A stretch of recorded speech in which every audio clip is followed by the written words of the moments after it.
Ultimately, this is still a human emotion, which means that different people can direct it, shape it in a variety of different ways.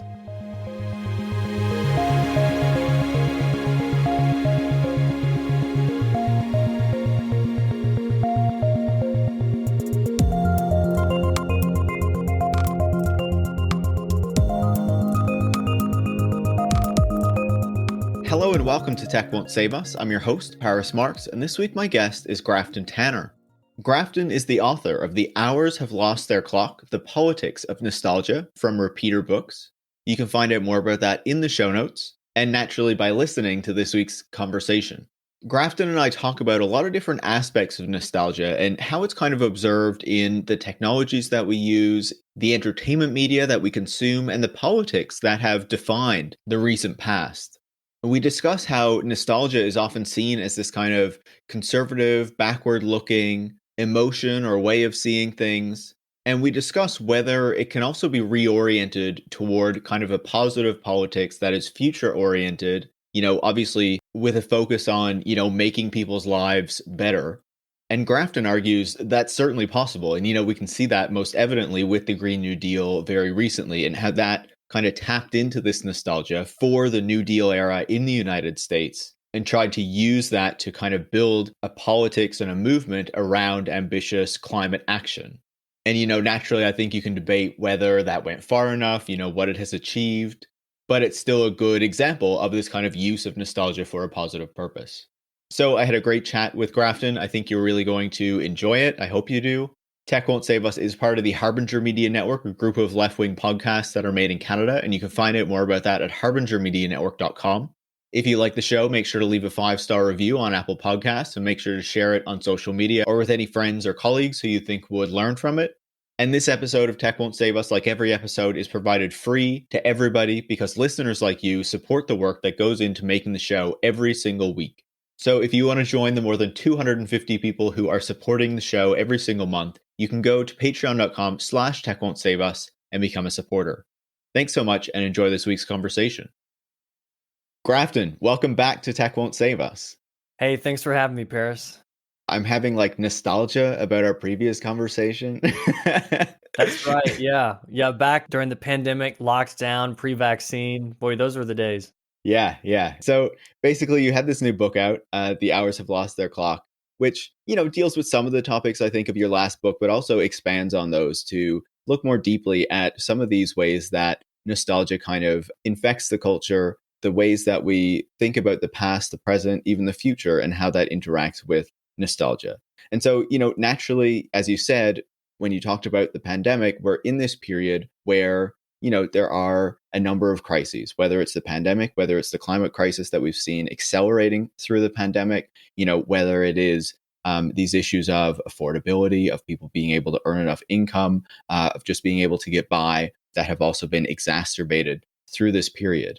And so naturally, people are feeling a lot of stress, a lot of anxiety over this. And, that creates an environment where, they might want something more comforting. And into that comes nostalgia. So can you talk a bit about how all of these crises that we're dealing with fuel this kind of nostalgia that we're seeing in the culture and our politics at present? Definitely. Well, it's been building for many years now. I mean, I'm 31 years old, and at this point, I've lived through multiple kind of global country-shaking crises, and after each one, there's been this outpouring of nostalgic sentiment and yearning, and it ranges from a patriotic heritage flavor of nostalgia, whether that's after 9/11 or the nostalgia that Trump kind of induced in populations or spread about, or it's almost a regressive flavor of nostalgia, kind of a retreating inward, backward, retreating back to childhood. This is sort of what happened after the 2008 global economic meltdown. Or it's kind of a combination of all kinds, like in the COVID pandemic, which up to this point, I mean, in my lifetime, I've never seen anything like it. It still is a major global issue that's killed many people. People have lost jobs and lives and loved ones and livelihoods.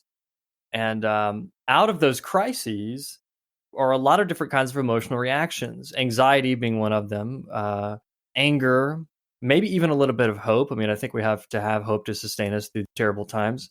Grief, certainly for those who have directly lost loved ones, or maybe even a grief for a previous way of living.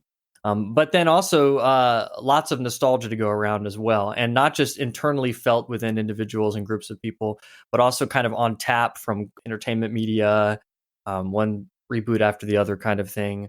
I always go back to the early lockdowns in March and April of 2020 when there were no new sporting events, there were no new episodes of any of the shows or whatnot. So there was a lot of old stuff being rebooted, and even that sort of like fanned the flames of nostalgia. So yeah, you've got an emotion here that has traveled widely during this time, and hasn't really gone away as we continue to live in a pandemic that's affecting a lot of people. We still have the crisis, and we still have the nostalgia. Yeah, naturally in the book you talk about several kind of periods of nostalgia, going back through, I guess a couple centuries ago, to a couple decades ago, to even, the post kind of 2008 or the 2010s and what we saw in that period. I wonder what you make of the nostalgia that we saw through the pandemic. Obviously, we talked earlier in the pandemic, back in January. But I feel like now we're reaching this place where some people, at least, in some Western countries, are starting to come out of the pandemic, or at least the feeling of being in like constant lockdown, and seeing people a bit more often, et cetera, et cetera. I wonder what you observed about nostalgia in that period. You've talked about it a little bit, and I guess the role that it played throughout the pandemic as we were thinking back to pre-pandemic times, but also, as you say, had that kind of hint of hope as to something that might come out of the pandemic as well.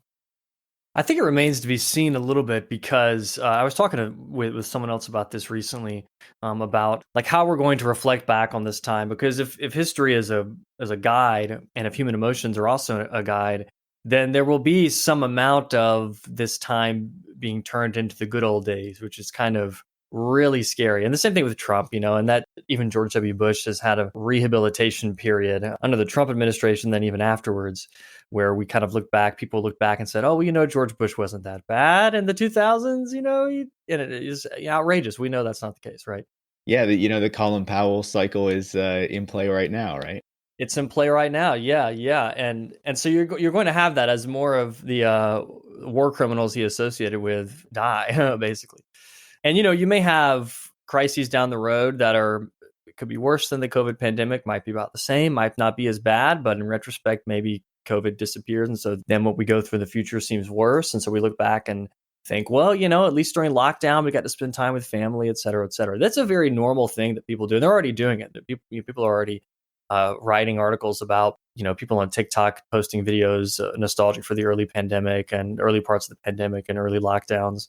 And it's striking. It seems scary. It seems wrong to cast a nostalgic light on a really terrible time, but that's actually a pretty human thing to do to make sense of the past in some way. Now, of course, it's not an all or nothing thing. Like you could cast a warm glow on a terrible time period and also still recognize that it was terrible. The problem is trying to cut through that binary that usually gets set up by political people, political elites who will be very happy to get on a stage in front of lots of people and go one way or the other, and say, usually they'll lean all the way into the nostalgic emotions and say something like, let's make America great again. And, oh, things were so great back then. I mean, even Joe Biden and his team did it. Oh, the Obama administration was really, really great. Let's get back there, So you'll see this play out. And that's when the work really begins. We have to kind of constantly remind people that hey, one's nostalgia is a legitimate emotion, but we also don't want to just completely go over the edge and say something heinous like, well, Donald Trump wasn't that bad. We don't want that. Yeah, well, you kind of see the responses on Twitter now, when one of these Trump statements will come out about something or other that he sends out by email because he's not allowed on Twitter, and people are like, oh man, like we should have him back on here. Like, it was so fun when we could make fun of him that way. Yeah, and there is definitely, even during his administration, there was a bit of a nostalgia for the days of Trump posting before he was president, where he would just post the most Kanye West adjacent kind of tweets, just totally heinous and insane, and sometimes very, very funny. But then, of course, also extremely destructive rhetoric at the same time. So, yeah, we are seeing that. Those of us who are stuck on Twitter are seeing that. Yeah, and we're still all stuck on Twitter, I think. Now, there are naturally, a number of really interesting aspects of the book, but I want to dig into a few of them to try to understand them better and obviously draw them out for the listeners. One of the aspects of this, my master's degree is in geography, looking at how spaces are affected by politics and whatever, right? And one of the things that I found interesting was your relationship between space and nostalgia that you draw out in one of the chapters, and talking about how capital kind of creates these non-places, these places that are kind of robbed of their kind of locality and diversity because of capital's need to accumulate, create suburbs, create shopping centers. And then that kind of leaves an opening for nostalgia to come in and fill the emptiness that is created by that, when you take out these kind of local identifiers of a main street and these kind of small businesses that you associate with a local community and whatnot. So can you talk a little bit about how that kind of corporate transformation of space creates an opening then for nostalgia to come in? Well, I think the first step is that the transformation of a place into a non-place usually involves the penetration of capital. And Marc Auger was writing about this in the 1990s, very obviously one of the great anthropologists of our time. And his book, Non-Places, is just kind of essential reading. I think it's just great. And he kind of rightly identified what a non-place is. Of course, we know the examples. They're like liminal spaces, airports, supermarkets, places that in the 90s were pretty prominent. We still have them today, obviously, but the non-place is a little different today. It's a virtual space, just about. Amazon itself is kind of its own virtual non-place. It also exists in space. I mean, not, you could go to a warehouse or you could work at a warehouse. Those are absolutely non-places, but they're places in which people aren't identified. Usually it's where people pass through either anonymously or pseudonymously, quasi-anonymously, and identified usually only on entering and exiting. And so what we've witnessed over the past several decades is the transformation of local places with, as you say, identifiers that local communities are able to know and be able to recognize and have built communities around and within, being transformed into McDonald's and Subway and Walmarts and what have you. And then usually what happens is after capital comes in and uses that place or whatever, and then it's not of any use anymore, it just kind of gets discarded, kind of like a water bottle, single-use plastic, and then that's it. And usually a number of things happen. People flee, things like white flight happens, and then capital moves out and leaves behind this just like barren wasteland that we all know. You travel through most of the West, and especially I live in the state of Georgia in the United States. Right down the road is a former Kmart shopping center, Kmart being big in the 90s or whatnot, an alternative to Walmart. And it's still there, but it's dead. There's nothing in that building, but it's still there, and it's just this place you pass by, and it's extremely eerie. And I love things like that. I love going in places like that because it's almost this haunted location. And it becomes kind of a dead zone.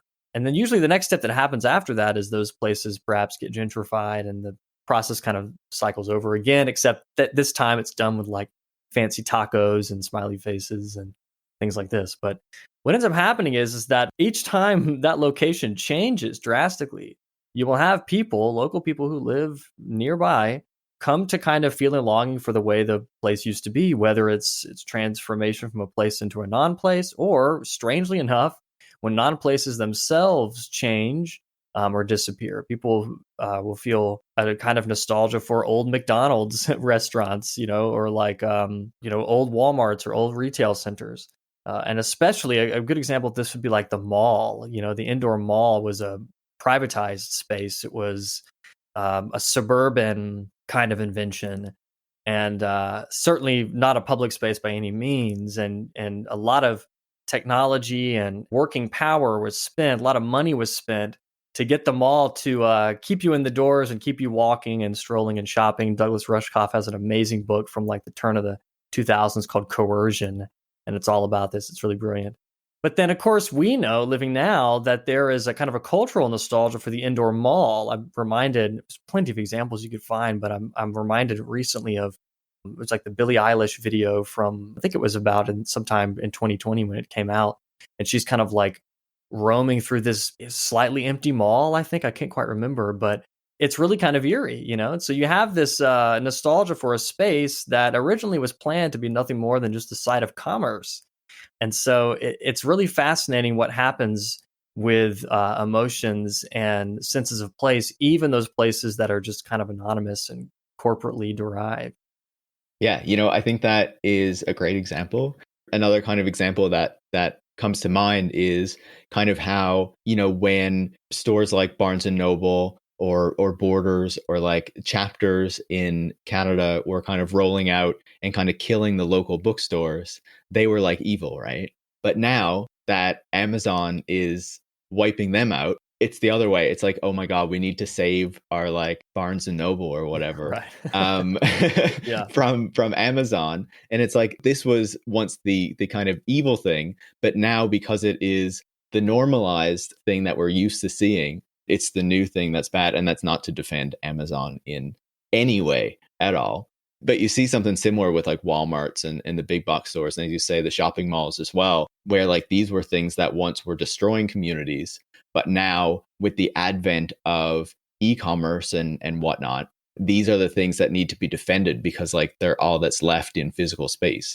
Yeah, it's certainly a nostalgia for the physical space where you can like walk by and like touch the books on the shelves and stuff, which is just kind of it's just maddening for people who remember like times when there were local bookshops and not Barnes and Nobles. But I grew up with a Barnes and Noble down the road. I really didn't have a local. I mean, certainly not an independent bookstore I could walk to. I lived in a suburbanized area. And so we drove down to the Barnes and Noble, and like I have a nostalgia for those late nights walking around in those spaces getting books. I mean that was very formative for me. And yet, all it takes is a little bit of a history lesson to realize just how devastating and destructive something like Barnes and Noble was, and continues to be. But yeah, it's very strange. It's the weirdest thing to think about the possibility that perhaps something may come along and make people nostalgic for Amazon. Now, that is strange, but it might be bound to happen. Yeah, absolutely. I wonder if there would be like a nostalgia for the monopolized Amazon, if it's ever broken up. Oh yeah, that's true. I think it could definitely happen. But, I think there's also an interesting kind of example or line that could be drawn here from the physical to the digital, right? Because there was a paper in 1996 by Jennifer Light, and she talked about how the internet was becoming like a space that was kind of like a mall. You have these digital communities where there's this idea that, you can have all this freedom and be whoever you want online, et cetera, et cetera. But she's kind of explaining that, already in the early stages of the internet, there are things like Prodigy, CompuServe that are kind of like the malls of the internet, right? That are creating these kind of privatized spaces that we enter, but that the rules are governed not by the public. Like it's not a public space. It's not governed by some elected body, but by this corporation that is creating this kind of space where we can interact, but we interact on their terms and to create profit for them, like a shopping mall, for example. And so as I was reading what you were writing about nostalgiascapes and non-places and, the shopping malls and things like that, I was also thinking about something that we talked about last time you were on the show, about VR and the role that that can play in nostalgia, and how, obviously we have these problems with social media kind of amplifying this nostalgia, this kind of a conservative, reactionary nostalgia. But there are also these proposals coming out now for a metaverse, right? For this kind of digital environment that we would kind of exist in. It's not really addressed in the book, but I wonder what you make of the kind of the proposals for a metaverse and what that would mean if we think of it through the lens of nostalgia and how nostalgia could be used through it. The first thing that comes to mind, and we may have touched on this last time also, is that at least a lot of the discourse of virtual reality and the ways that VR kind of shows up in entertainment media, it's very nostalgia driven. I always cite examples like Ready Player One and even the episode of Black Mirror, San Junipero, in which characters can exist and literally live within the server, like exist virtually. And the worlds they choose to live in are the past ultimately, but of the pop culture of the past. And so in that way, you could certainly see, well, if this was real, if the Ready Player One Oasis VR simulation, VR world, if it was real, it would be owned by all these corporations. They would make money off the intellectual property. If you want to wear a Mickey Mouse avatar or whatever, Disney makes money off of it, just like speculating here. But certainly that's already extremely popular and alluring to lots of people. And those movies and TV shows are kind of examples of that. The metaverse is interesting because, as you say, it's kind of this like replacement of or this is how it's pitched at least, a virtual space that replaces the physical space that so many of us long for, or what have you. And I think it remains to be seen because like a lot of VR, it's a lot of dreaming, a lot of, utopian wonderment. Of course, we know that the metaverse would be extremely exploitative and would certainly, if something like that would ever come along, you would have probably a nostalgia for the old internet or for at least Web 2.0, and which is kind of fascinating. But to me, I'm really, and I didn't explore this too much in the book, and I kind of wish I had ultimately, but I'm really fascinated with the way that VR is talked about and how VR, the way it's represented on screens and movies is always as like this retrotopia, a place where you could kind of just play with the pop culture of the past. I think that's very interesting and strange because one would have assumed that the way that VR would be represented would be like this flying car, Jetsons kind of thing, but it's not. It's like dancing to Van Halen dressed as a famous Disney character. I think it's fascinating because so much of the conversation around the metaverse, put forward by Matthew Ball, I think most prominently, is about it being kind of a space where these corporations can further kind of exploit their intellectual property, right?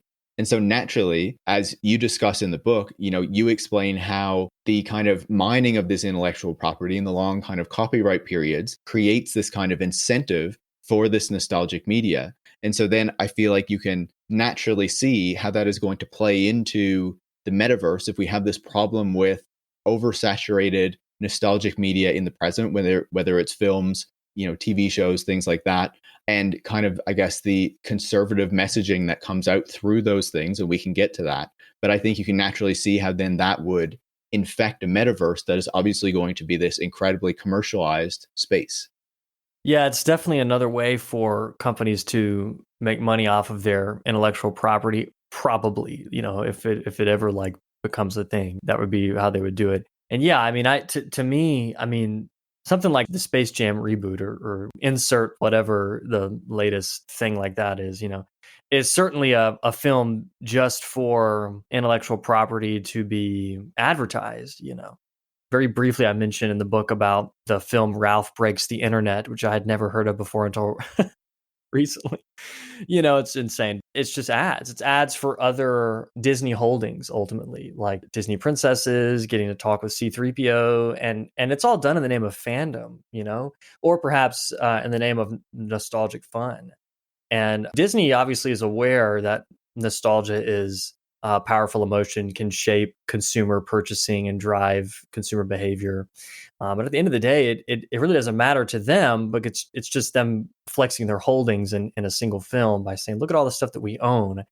And, we've got another Star Wars film coming out in 3 months, and we might even, mention that in the movie or what have you. But that would certainly be a development in something like the metaverse.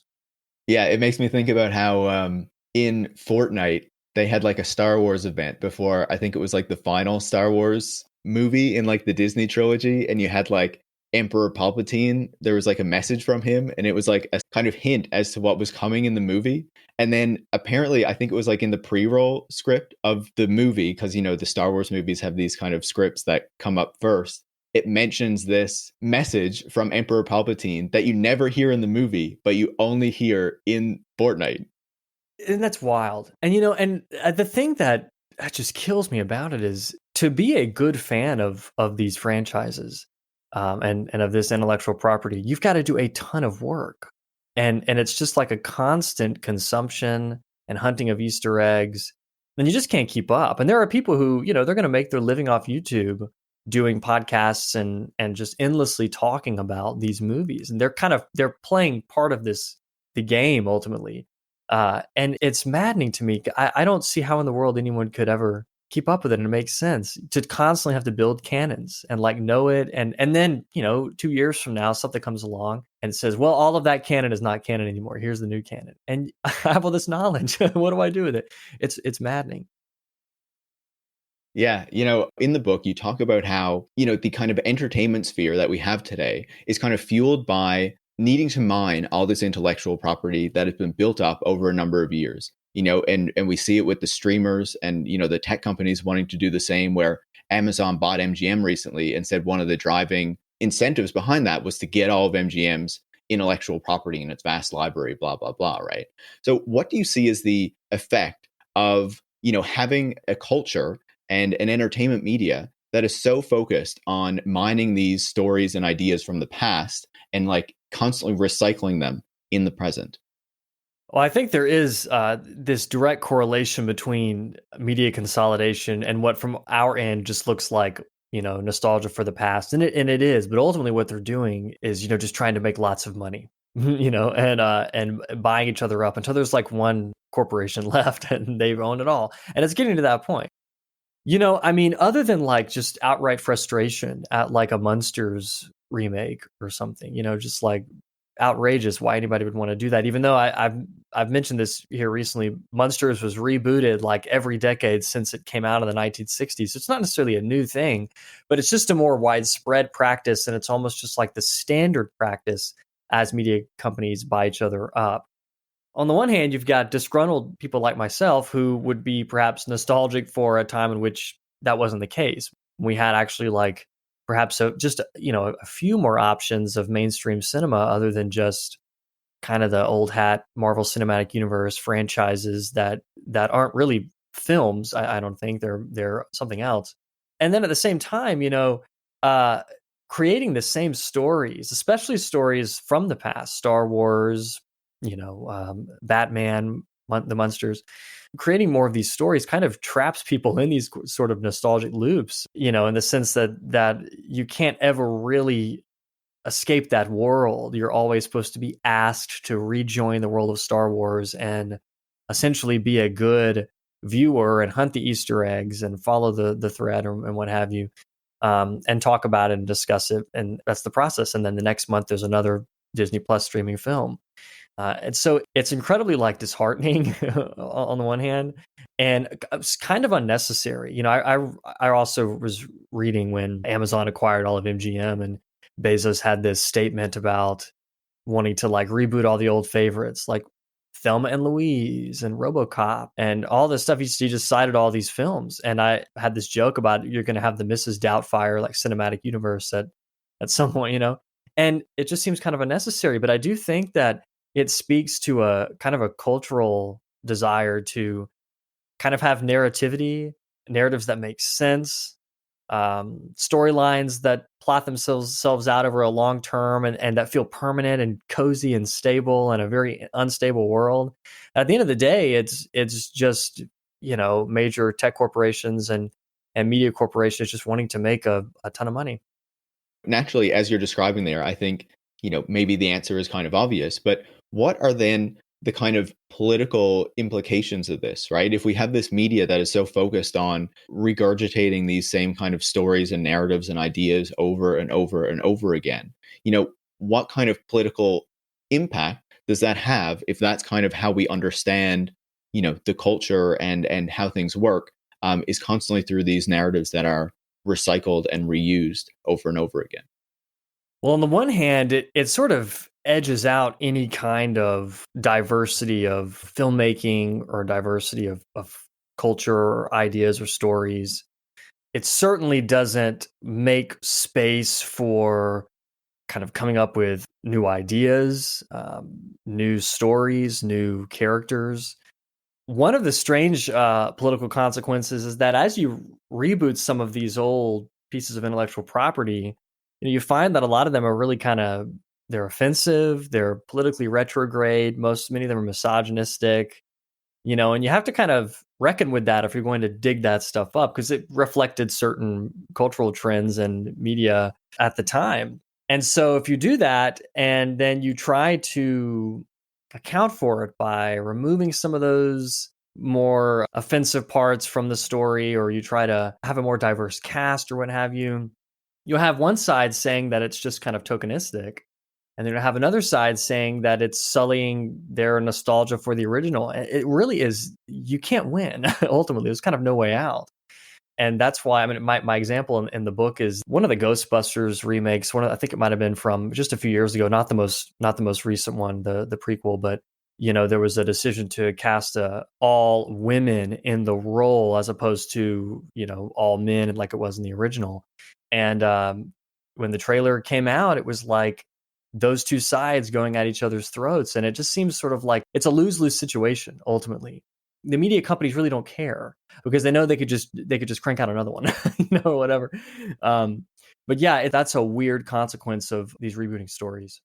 It's interesting that you say that because it makes me think that, obviously there's this kind of maxim, this kind of idea that, no press is bad press, right? And so if you have all these people arguing over this property that you have recycled from the past and made these changes to try to make it better reflect, I guess, the ideas of today, then that kind of fight, completely works. And having it reported on in the media and whatever, it just draws attention to the property.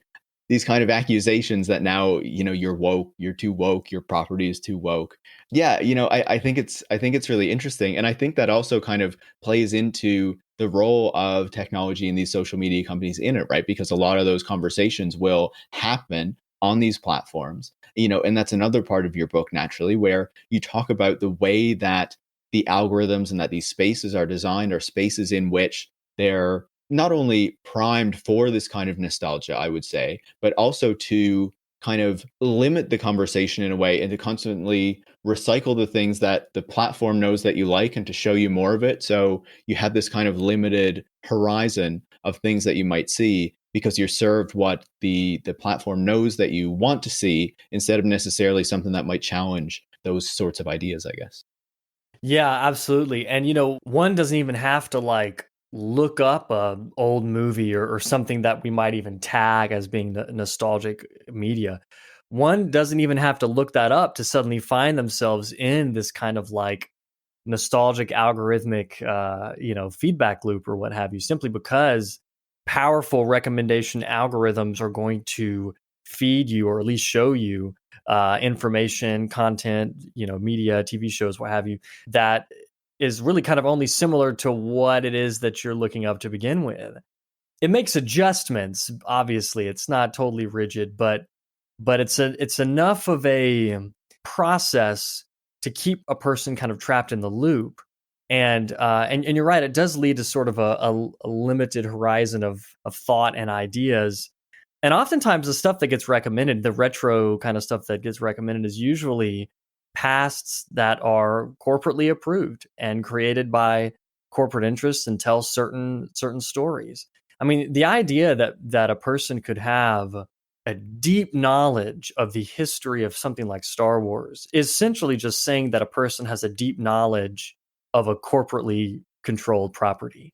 It'd be like if a person just, knew a lot about the way that Walmart has changed over the years because they were such a fan of Walmart. I mean, it's not to say that there isn't like, perhaps artistic merit in something like Star Wars, but ultimately we have to ask Disney whether they would think that, because ultimately I think what they're interested in is turning the profit. And then the streaming platforms are part of this ecosystem, and that they're the ones who are kind of referring those titles, which are the most popular, leading us to also realize that it's only the most popular and engaged with content that gets recommended the most. Naturally, I think it's something that's fascinating. This kind of reflection on the effects that these platforms, that social media, that the way that we communicate online, has this kind of effect on, what we're thinking about, what we're liking. I was curious about your thoughts about what this kind of does to our memory, because you talked about how in the book, how, with social media, because, there's this constant flow of content, of memes, that nothing can be kind of effectively historicized, right?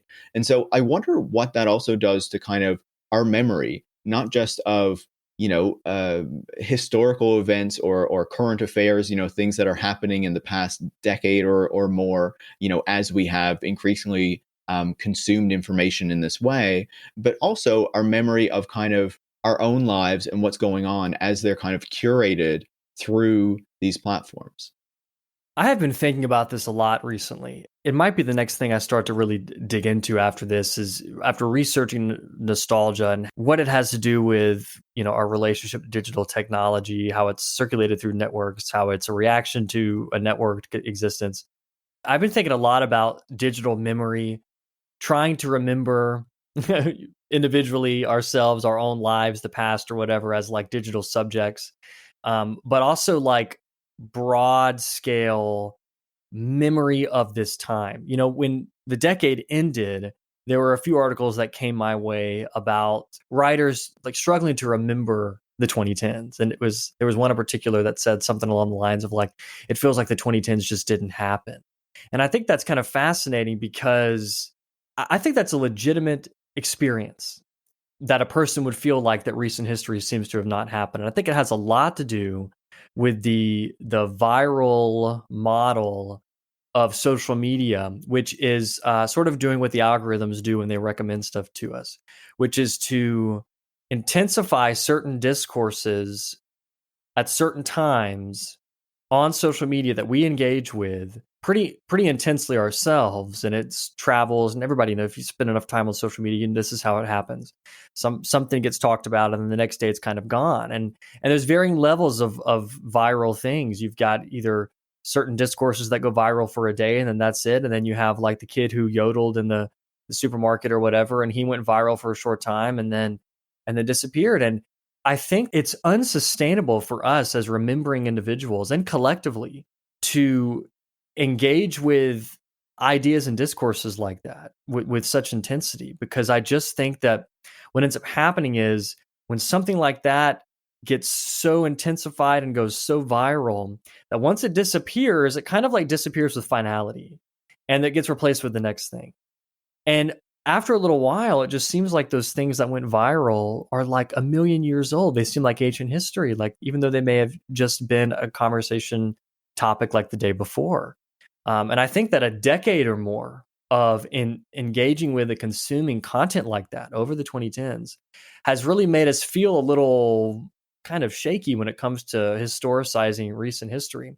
In the long term, you have to think about how people are going to write about this time, because so much of what feels very certain and safe and locked away in the vaults in the cloud is really just kind of like a accidental deletion away from disappearing forever. And we're having to kind of grapple with this already, as like some of the blogs and websites of the early 2010s are buried under dead hyperlinks. You've got games that can't be played anymore because they can't connect to servers.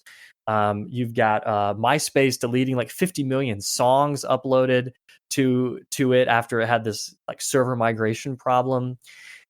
It's a major problem, and I'm curious to see how it's gonna like unfold over time. But I do think that a lot of it can be traced back to not just faulty technology like the cloud, but to just the way that social media circulates certain ideas.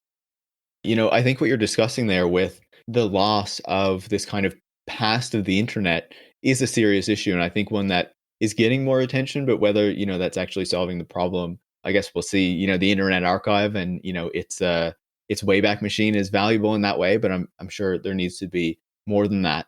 But another piece that kind of came to mind when I was thinking about the memory aspect of it, and kind of this constant deluge of information that we are subject to, how, every single day there's all this news, there are all these happenings that we see.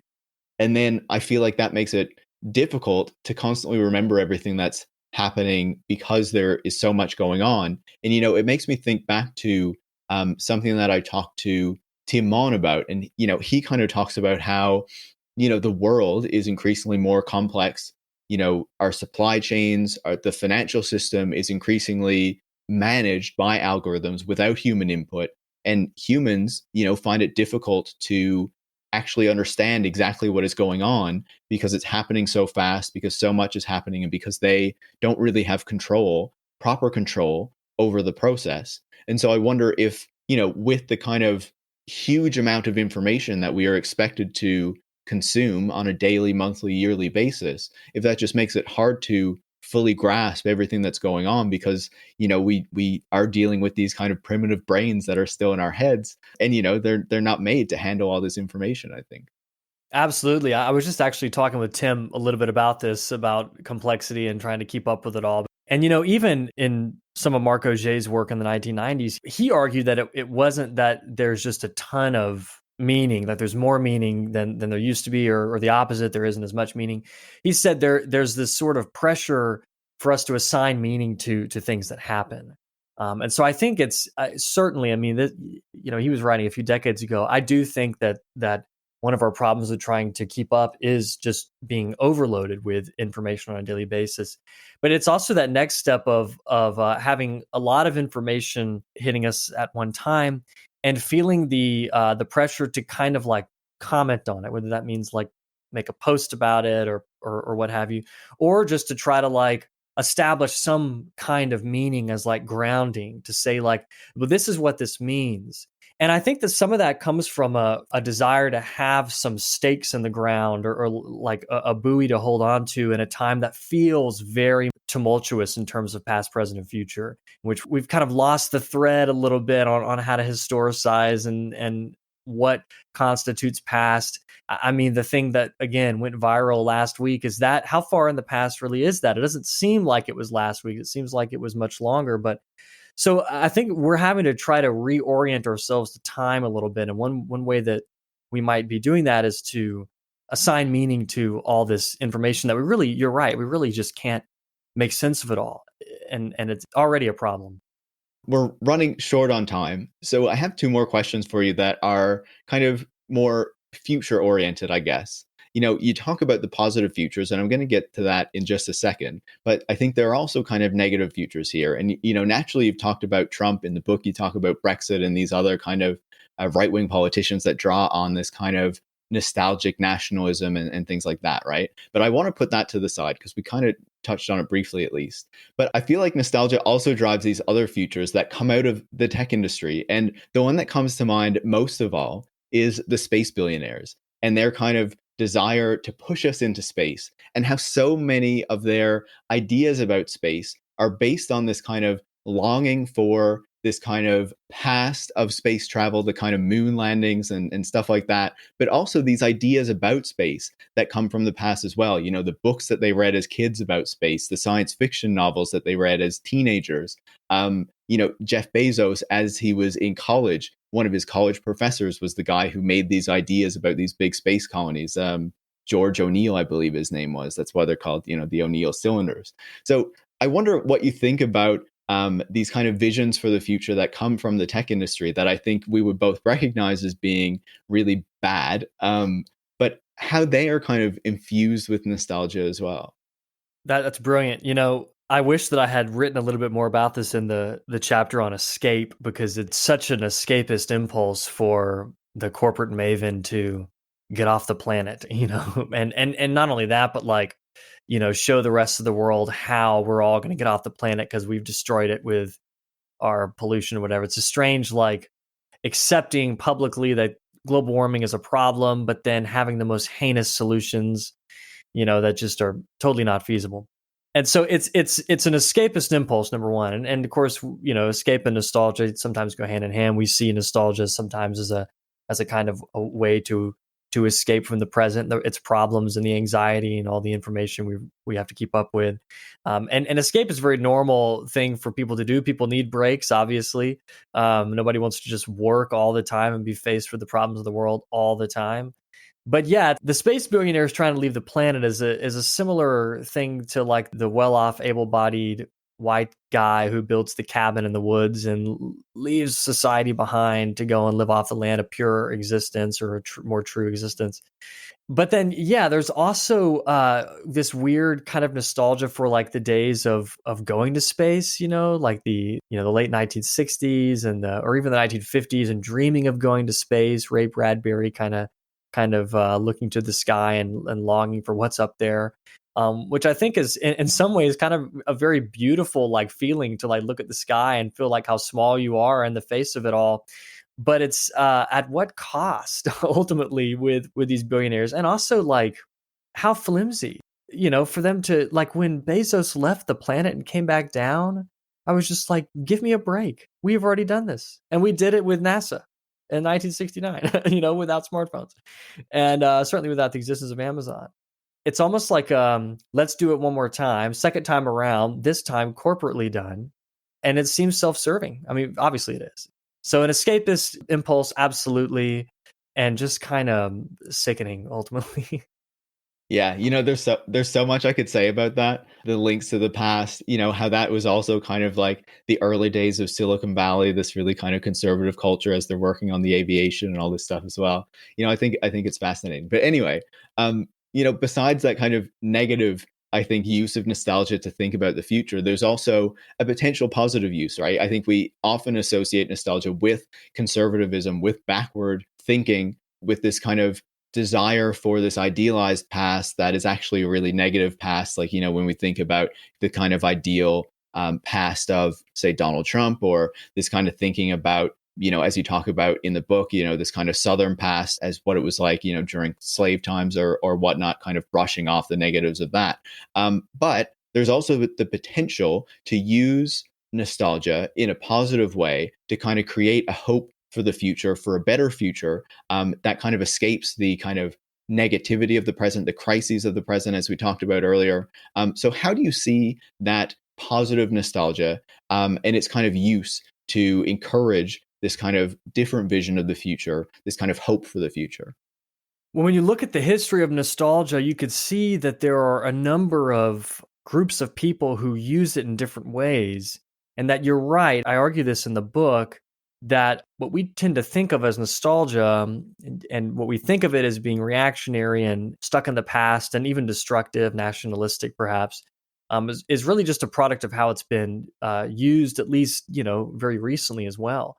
Nostalgia way back in the day was considered a disease. When people were feeling normal, like bouts of homesickness for leaving home, whether that meant they were drafted into service in these giant armies or whatnot, and naturally, like, were homesick, they didn't want to go fight, they didn't want to die for their country. You had like the medical establishment of the 18th and 19th century essentially trying to medicalize away these feelings and to sort of, in a way, kind of illegitimize them as being just a natural human response to coercion or something like that. And so it's been experienced in a variety of different ways by different people, but it's only really in the past like several decades that it's been taken up in like marketing and advertising circles by corporate entities and of course also by politicians. And on our end, watching, years and years of nostalgia kind of being thrown in our face over and over again by things like Disney or like Donald Trump, makes us very skeptical of it. But ultimately, this is still a human emotion. And I think that I have to start there with defining it as an emotion, because other people might not. They may see it as a trick or a gimmick or what have you, or advertising principle, advertising strategy, maybe. But I see it as an emotion, which means that different people can direct it, shape it in a variety of different ways. I do think that nostalgia for a past that may not even be real, but one that we can imagine as being egalitarian, democratic, not nearly as penetrated by capital, is actually one way that we can kind of orient ourselves to a future where these things, we might be able to fight for them to come into being. So I'm hesitant when people say like, yeah, we should forget the nostalgia for the past. It's all about moving towards the future. Well, yeah, that's true, but I also don't want to get caught in this like blatant progress narrative trap, because that's the same thing that Silicon Valley and big tech loves to do. Is they always like, they want to be future oriented in the way that they talk. And we also can see from history a number of very destructive things that have been done in the name of progress. A lot of destructive things done in the name of nostalgia as well, of course. But it's one way to get us thinking about the future. One way we might do that is to think about an alternative to the present.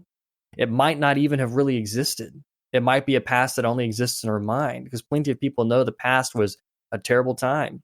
So I think that that's an important emotional resource, and I think that's one that actually pairs well with hope.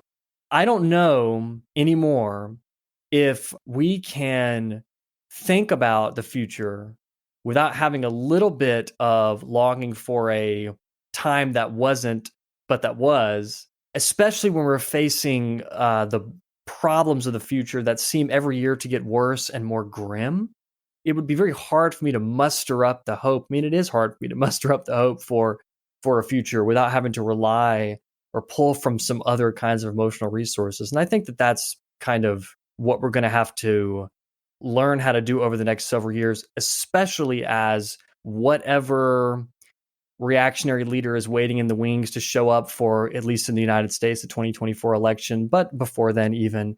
And that person is probably also going to speak the language of nostalgia. And you know what? Honestly, the emotion is too strong.